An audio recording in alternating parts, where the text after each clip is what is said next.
আজকে আমি আপনাদেরকে বলবো আমার এক বন্ধুর জীবনের একটি ছোট্ট সত্যি ঘটনা। কিভাবে সে তার জীবনকে গড়ে তুলেছিল আর আজকে সে কেমন আছে। বেশি দিন আগের কথা নয়, এই ৩-৪ বছর আগের কথা। আমার এই বন্ধুটির নাম ছিল রাহুল। আমরা কলকাতাতেই থাকতাম।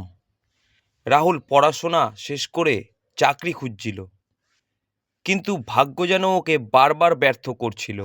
ও প্রথম যেদিন চাকরির ইন্টারভিউ দিতে গেল, সেদিন ইন্টারভিউতে ও পাশ করতে পারল না। ও চিন্তা করলো, ঠিক আছে, আমি চাকরি না হলে ব্যবসা করব। তারপর ও একটা ছোট্ট ব্যবসা শুরু করলো। তার ৩-৪ মাস পরই ওর ব্যবসায় লস হলো। তারপর ও ব্যবসাও ছেড়ে দিল। আমরা সব বন্ধুরা, আশেপাশের লোকেরা ওকে বলতাম, তোর দ্বারা কিচ্ছু হবে না, কারণ তুই ভালো কোনো কাজ শুরু করিস কিন্তু কাজটা মাঝপথেই ছেড়ে দিস। এই কথাগুলো শুনে রাহুল ভেতরে ভেতরে খুব ভেঙে পড়েছিল। একদিন ও রাস্তা দিয়ে যাচ্ছিল, তখন ওর সাথে আমাদের কলেজের পুরনো একজন শিক্ষকের দেখা হয়েছিল। তখন রাহুল আমাদের সেই শিক্ষককে নিজের সমস্ত ব্যর্থতার কথা বলল। লোকে তাকে যে সমস্ত কথা বলেছে সেগুলোও বলল। তখন সেই স্যার রাহুলকে বলল, শোনো রাহুল, কাজ ছোট হোক বা বড়, একবার শুরু করলে সেই কাজকে মাঝপথে ছেড়ে দিও না। মাঝপথে কোনো কাজকে ছেড়ে দেওয়ার মানে হচ্ছে হেরে যাওয়া। শুধু এইটুকু বলেই স্যার সেখান থেকে চলে গেলেন। স্যারের এই কথাটা রাহুলের মনে গেঁথে গেল। এরপর রাহুল ছোট্ট একটা অনলাইনের ব্যবসা শুরু করলো। কেউ যেন না হাসে তাই শুরু করলো খুব সামান্য জিনিস দিয়ে। ব্যবসাটি ছিল অনলাইন টি শার্ট বিক্রি করা। প্রথম মাসে রাহুলের মাত্র ৩টি শার্ট বিক্রি হয়েছিল।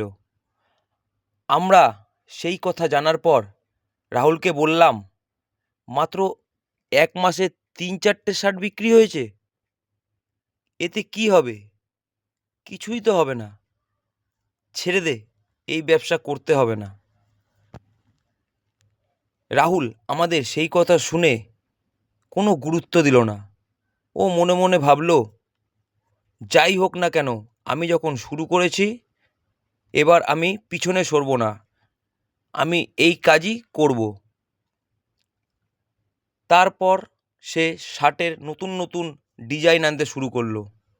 কাস্টমার ওর শার্টের যে রিভিউগুলো দিত সেইগুলি ও ভালো করে চেক করত এবং তাতে যে ভুলগুলো থাকতো সেই ভুলগুলোকে ঠিক করত। এই কাজটি করতে ওর খুব কষ্ট হচ্ছিল, এমনকি ব্যবসাতে লোকসানও হচ্ছিল, তবুও ও হার মানেনি। রাহুল এক মনে নিজের কাজ করছিল। এইভাবেই ১ বছর কেটে গেল।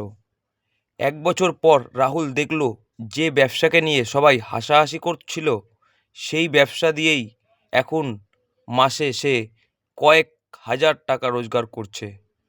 আজ সেই ছোট অনলাইন দোকান থেকে রাহুল নিজের একটি শোরুম খুলেছে এবং এখন রাহুল এই ব্যবসায় একজন সফল ব্যবসায়ী।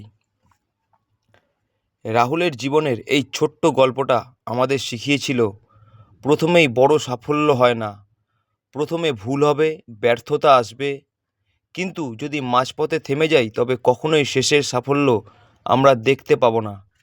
সাফল্য আসে তাদের কাছেই যারা একবার শুরু করার পর আর থামে না, সঠিকভাবে সেই কাজটি নিয়মিত করে যায় এবং নিজের সমস্ত ভুল থেকে শিক্ষা নেয়।